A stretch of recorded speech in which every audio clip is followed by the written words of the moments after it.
ఓం నారాయణ ఆదినారాయణ అవధూతలీల అధ్యాయము 5. సర్వసమర్థుడు. అజ్ఞానం వలన దేహ పరిమితమైన మనకు మన దేహంలోని అన్ని అవయవాలు ఇంద్రియాలు కూడా మన ఆధీనంలో ఉండవు. గురుకృప వలన దేహభ్రాంతి నతిక్రమించిన శ్రీ స్వామివారి వంటి జ్ఞానులు విశ్వమంతా తామే అయి ఉండడమేగాక పిపీలీకాది బ్రహ్మ పర్యంతం సర్వము తమ ఆధీనంలో ఉంచుకోగలరు. కనుకనే వారు అవసరమని తలచినప్పుడు మన కర్మ సూత్రాలను కూడా సడలించి భక్త రక్షణ గావించగల సర్వసమర్థులై ఉంటారు. అయితే అట్టి వారి కృపను పొందే విధంగా మన జీవిత విధానం నడుపుకోవాలి. అదేవిధంగా జీవించిన ధన్యజీవులు ఎందరో అట్టి వారి కృపకు పాత్రులు అయ్యారు. రోసిరెడ్డి గారు చాలా కాలంగా శ్రీ స్వామివారి సేవకు అంకితమై ఇంటి ముఖం చూడకుండా శ్రీ స్వామివారిని సేవిస్తున్నారు. వృద్ధాప్యంలో చూపు సరిగా లేకున్నా శ్రీ స్వామివారి సేవ మానలేదు. ఎవరో అజ్ఞానులు ఈ ముసలాడు పని పాట లేకుండా దండిగ తిండి తింటున్నాడు అని అన్నారట. అది విన్న రోసిరెడ్డి ఎందుకు ఈ బ్రతుకు, ఇంత విషం రింగి చచ్చినా మేలే అని అనుకున్నాడు మనస్సులో. ఆ రాత్రి శ్రీ స్వామివారు రెడ్డిగారిని ఏకాంతంగా పిలిచి మోకాళ్ళు వత్తించుకుంటూ, ఎవరో ఏదో అన్నారని పోవాలంటావా, భిక్ష తెచ్చుకుని తింటూ ఇచ్చటనే ఉండు అని ఆదేశించారు. శ్రీ స్వామివారి సర్వజ్ఞత్వం చూచి రోసిరెడ్డి గారు మరింత ఆశ్చర్యపడ్డారు. మరొకప్పుడు 5 రోజులు అన్నం తినకుండా ఉండేవారు ఎవరో చూపు అన్నారు శ్రీ స్వామివారు. ఎవరో ఎందుకు, నేనే ఉంటాను అని 5 రోజులు ద్రవాహారంతో ఉన్నారు రోసిరెడ్డి. అది మొదలు కొన్నాళ్ళు శని సోమవారాలు పూర్తిగా ఉపవాసం ఉండేవారు. మిగిలిన రోజులలో ఒక పూట మాత్రమే భోజనం చేసేవాడు. ఆ తర్వాత చాలా కాలం పూర్తిగా అన్నం మాని అటుకులు పాలు మాత్రం తీసుకుంటూ ప్రతిరోజు భిక్ష తేవడం తన నియమంగా పెట్టుకొని ఆచరిస్తూ ఉండేవారు. ఆయన శ్రీ స్వామివారి సన్నిధి చేరుకున్నారు. స్వామివారు ఒకప్పుడు అన్నారు, వెంకయ్యది ఒకే మాట కదయ్యా అని. శ్రీ స్వామివారి విషయం తరచి చూస్తే ఈ విషయం ఎంతగానో సరిపోతుంది. రోసిరెడ్డి నిరంతరం తన భార్య బిడ్డలను వదిలి శ్రీ స్వామివారి సేవలో గడుపుతూ శ్రద్ధగా శ్రీ స్వామివారిని సేవిస్తూ ఉండేవారు. ఒకరోజు స్వామివారు, అయ్యా మీ గ్రామం వెళ్ళి నిమ్మ చెట్లు గుచ్చిపెట్టిరా అన్నారు. రోసిరెడ్డి తన గ్రామం వెళ్ళి నిమ్మ తోట వెయ్యాలి అని ప్రయత్నిస్తే భార్య బిడ్డలు అభ్యంతరం చెప్పారు. నీవు చెట్లు నాటి నీ త్రోవన నీవు స్వామివారి వద్దకు వెళ్ళిపోతే వాటికి నీరు కంచె ఎవరు వేస్తారు, అది మా వల్ల కాదు, కనుక చెట్లు నాటవద్దు అన్నారు. కానీ రోసిరెడ్డి గురువు మాటల యందు అచంచల్ విశ్వాసం గలవారు కనుక స్వామివారు చెప్పినట్లు కొంత సొమ్ము అప్పు తెచ్చి నిమ్మ చెట్లు నాటి శ్రీ స్వామివారి దగ్గరకు వచ్చారు. తర్వాత ఆయన భార్య బిడ్డలు కంచె వేసి నీరు పోసి చెట్లను బ్రతికించుకున్నారు. ఆ తోటను పెంచడం తమ శక్తికి మించిన పనిగా భావించి స్వామివారి దగ్గరకు వచ్చి, ఇలాంటి భారమైన పని మాపై ఎందుకు పెట్టావో స్వామి అని మొత్తుకున్నారు. అప్పుడు స్వామివారు, ఆ తోటకు అమ్మన్ని కాపల ఉన్నది, అది 1.5 లక్ష రూపాయల ఆస్తి. మీరు ఆ తోటలో కాపురం ఉండి ఆ ప్రదేశానికి సిరిమెల్ల అనే పేరు పెట్టుకోండి అని చెప్పారు. వారు అయిష్టంగానే ఆ తోటను పెంచారు. ప్రస్తుతము శ్రీ స్వామివారు చెప్పినట్లు ఆ తోట ఆ ప్రాంతంలోని తోటలన్నింటికంటే మెరుగైనది. ప్రస్తుతము ఆ తోటను 3 లక్షలకు అడుగుతున్నారు. అయినా వీరు అమ్మదలచలేదు. కలిచెడు వాసవ్యులు ఈశ్వరమ్మ క్రొత్తగా ఇల్లు కట్టి శ్రీ స్వామివారి పాదస్పర్శతో పవిత్రం చేసి గృహప్రవేశం చేయాలని శ్రీ స్వామివారిని అర్థించింది. ఆయన సరే అన్నారు. కానీ ఆమెను పరీక్షించదలిచి కాబోలు 3 నెలలు స్వామివారు ఆ ప్రాంతానికే రాలేదు. శ్రీ స్వామివారు రానందున గృహప్రవేశం చేయక శబరివలే ఆమె శ్రీ స్వామివారి కోసం నిరీక్షిస్తూ ఉన్నది. ప్రస్తుతం ఇల్లు లేదు కనుక తన సామానంతా బంకులో పెట్టి వర్షం వస్తే బంకు క్రింద మంచం వేసుకొని పడుకునేది. గ్రామస్తులంతా ఆమెను చూచి నవ్వుకున్నారు. ఆమె మాత్రము తన పట్టు విడవలేదు. శ్రీ స్వామివారు ఒక ప్రక్క గ్రామంలో ఉన్నారు అని తెలిసి మరలా వెళ్ళి ఆహ్వానించింది. రేపు సూర్యోదయ కాలం బాగున్నది, నేను వస్తాను, గృహప్రవేశం చేయమన్నారు స్వామివారు. ఇంత కొద్ది వ్యవధిలో సంబరాలు సమకూర్చుకోలేను స్వామి అన్నది ఆమె. అన్నీ అవే వస్తాయి పో అన్నారు స్వామివారు. ఆమె ఆ రాత్రి ఇంటికి సున్నం వేయటము, అలికి ముగ్గులు పెట్టే ప్రయత్నంలో ఉన్నది. అనుకోకుండా వారికి ఎన్నాళ్ళ నుండో బాకీ ఉన్న కూలీలు తమ వద్ద డబ్బుకు బదులు బియ్యం ఉన్నాయని బాకీలోకి జమ వేసుకోమని బియ్యము కొంత పైకము ఇచ్చి వెళ్ళారు. అప్పు చేసే బాధ తీరింది.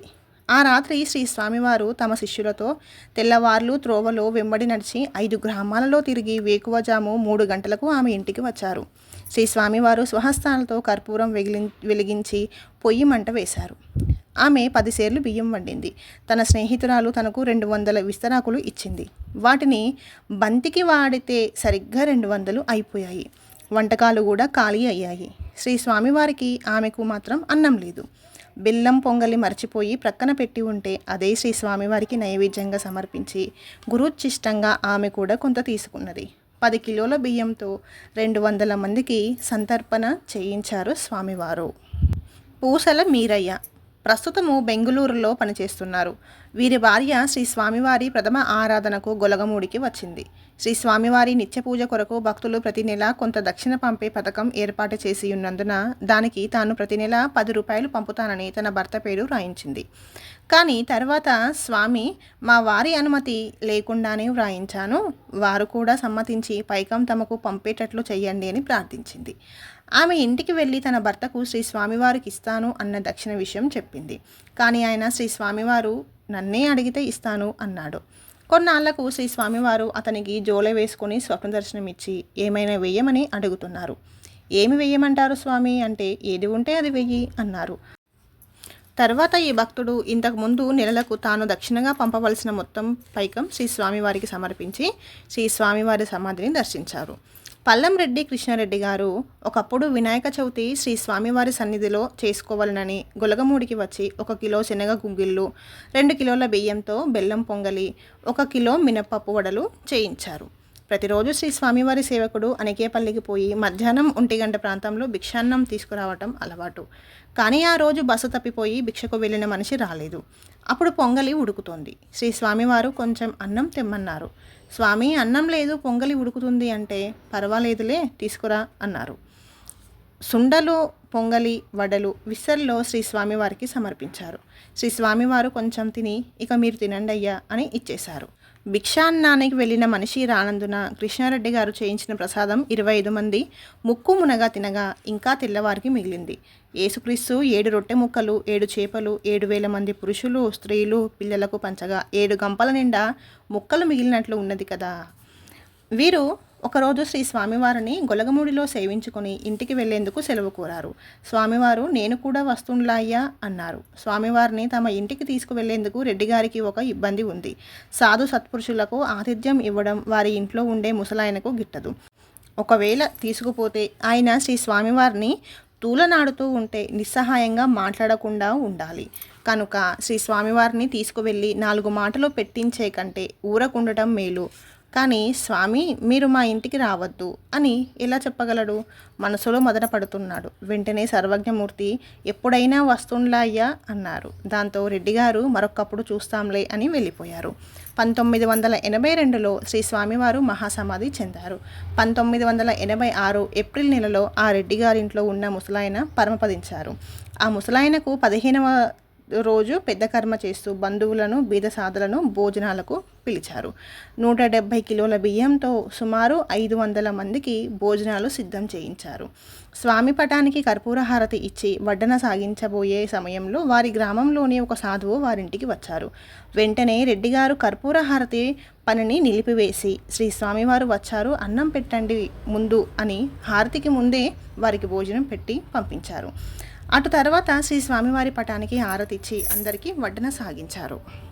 అనుకున్న దానికంటే రెట్టింపు జనం రావడంతో అన్నం, కూరలు చాలావేమో అని అప్పుడు వండితే అకాలమవుతుందని రెడ్డిగారు చాలా గాబరా పడ్డారు. పనిబాటల వాళ్ళు ఇండ్లకు కూడా అన్నం ఇవ్వకుండా నిలిపేసేవారు. కానీ 500 మందికి తయారు చేసిన భోజనాలు 1000 మందికి పైగా భోంచేశారు. పోగా 10 గంపల అన్నం, దానికి తగ్గ కూరలు 400 మందికి సరిపోయే విధంగా మిగిలిపోయాయి. ఈ అద్భుతం చూసిన కృష్ణారెడ్డి గారికి వాస్తవం మెరుపులా స్ఫురించింది. పూర్వం స్వామివారు ఏ పొద్దైనా వస్తుండ్లయ్యా అన్న మాటను ఈనాడు ఈ సాధువు రూపంలో వచ్చి భోంచేసి తన వాగ్దానాన్ని నిలబెట్టుకున్నారని తెలుసుకున్నాడు. కృష్ణారెడ్డి గారు శ్రీ స్వామివారిని హృదయపూర్వకంగా సేవించేందుకు ఏ ముసలాయన అయితే అడ్డంగా ఉన్నారో ఆయన మరణించాకనే శ్రీ స్వామివారు వచ్చి వారి సేవలు అందుకొని సకల సాధు సత్పురుషులు తన రూపమేనని నిరూపించారు.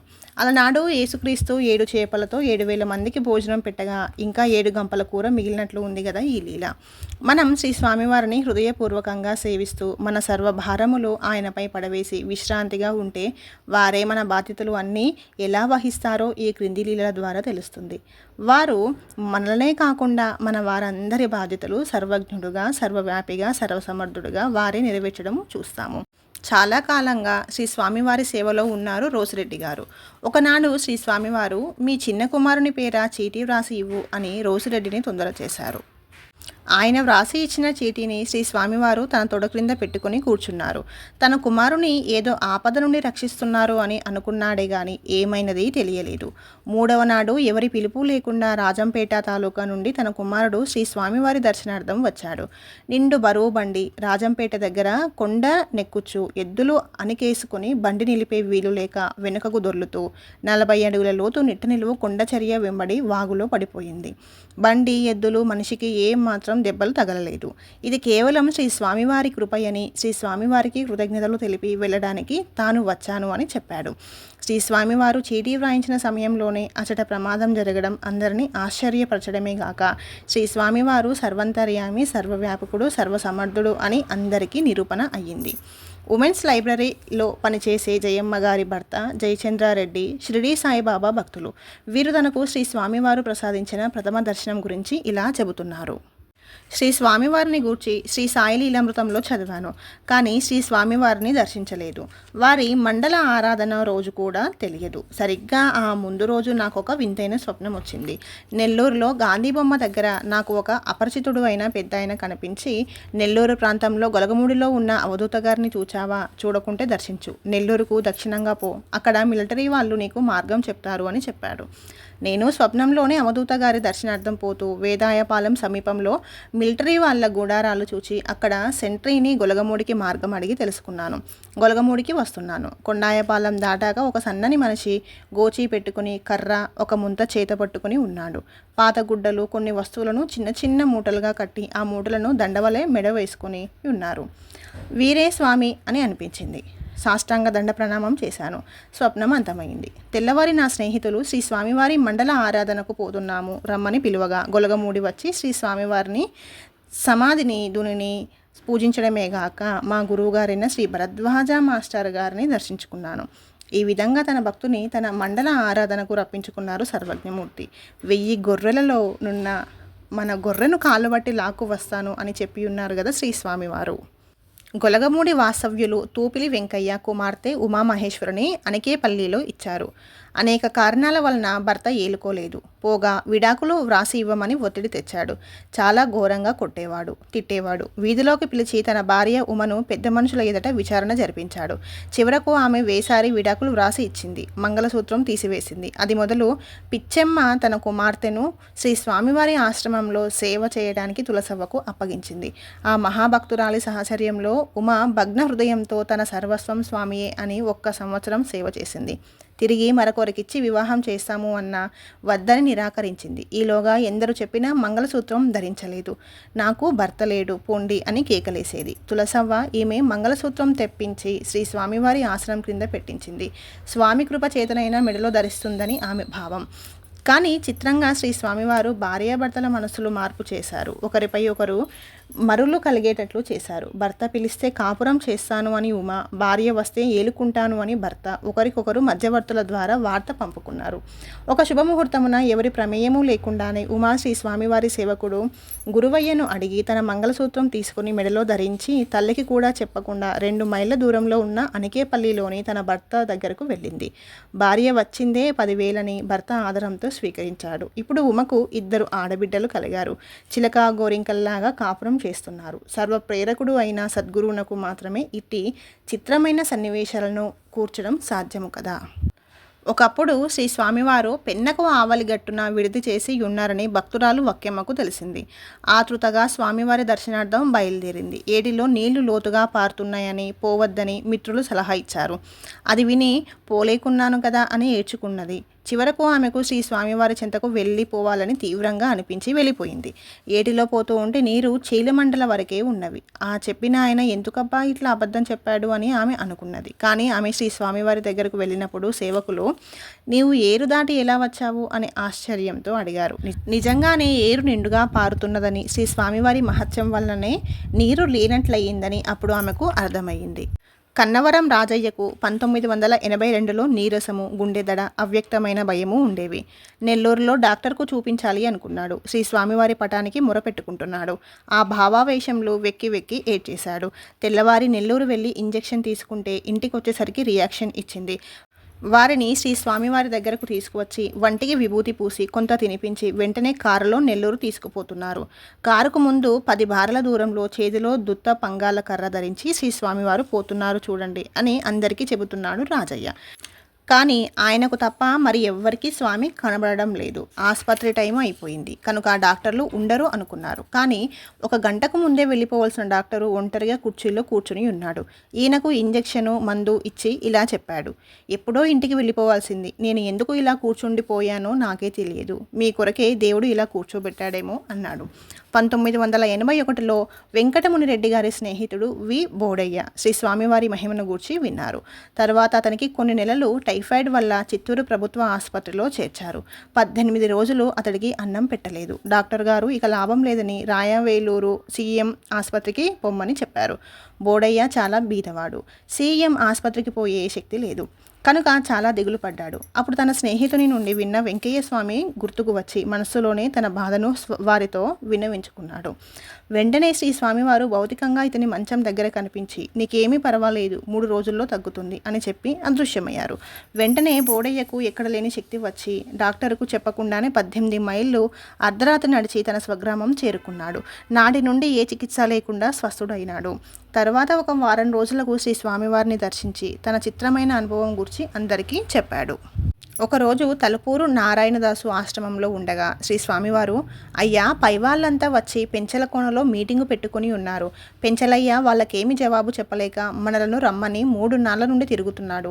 మనం ఈ రోజు పోయి ఎవరికి చెప్పే మాట వాళ్లకు సరిచెప్పి పెంచలయ్యకు ఎలాంటి ఆటంకము లేకుండా చేసి రావాలి కనుక ప్రయాణం కమ్మని తన బృందాన్ని తీసుకుని పెంచల కోణ చేరారు.